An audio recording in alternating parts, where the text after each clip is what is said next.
despite of the unknowing of the sleepless nights. But the God in you makes it look easy. And everybody think that they can do this, but they can't. And so they had money. You can't buy God. God, how can you buy a God who exists outside of time? He exists outside of himself. And you're trying to buy him? Somebody say, it's just a carnal mind.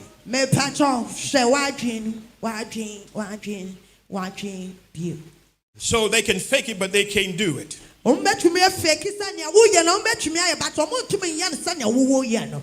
So you can't buy God, right?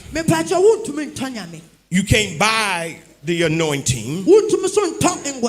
Some will make you think you can. See, the price of the anointing is pain.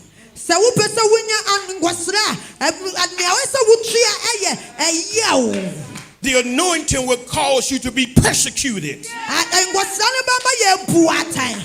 The anointing will cause folk to walk away from you.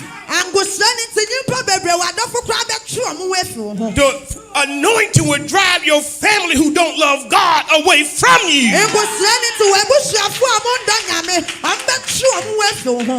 Yes, the anointing will drive your enemies away. And therefore, God simply wants you to himself. So Elijah, now, God says, now I'm going to do what I've always done, and that is to take care of you.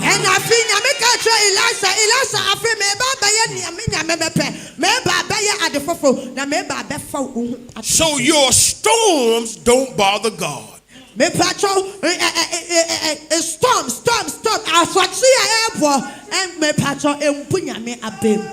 do not scare God.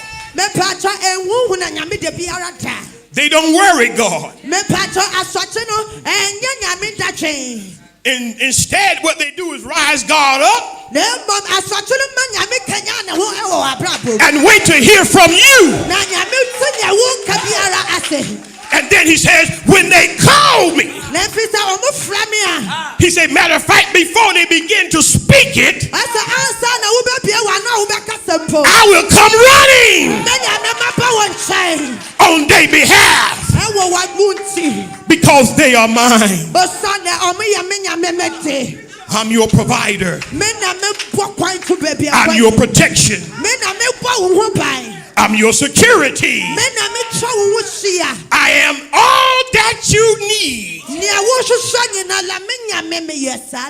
And no one can take my place. And so look at how God encourages him. He simply asked him a question. He didn't fuss him out. He just had a conversation with him. God just wants to have a conversation with us. Not to condemn us, but take us away from the places that's causing us harm. And see, when you are captivated by fear, you forget about all what God can do. Yeah. And so he reminds him, remember when you went to the Shunammite widow and her son, she tells you, he asked her, can you feed me? And she said, well, all I have is a cake for me and my son to die.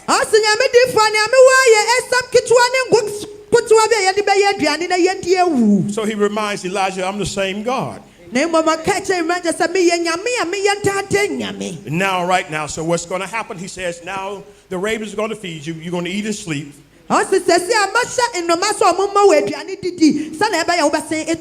Take a rest.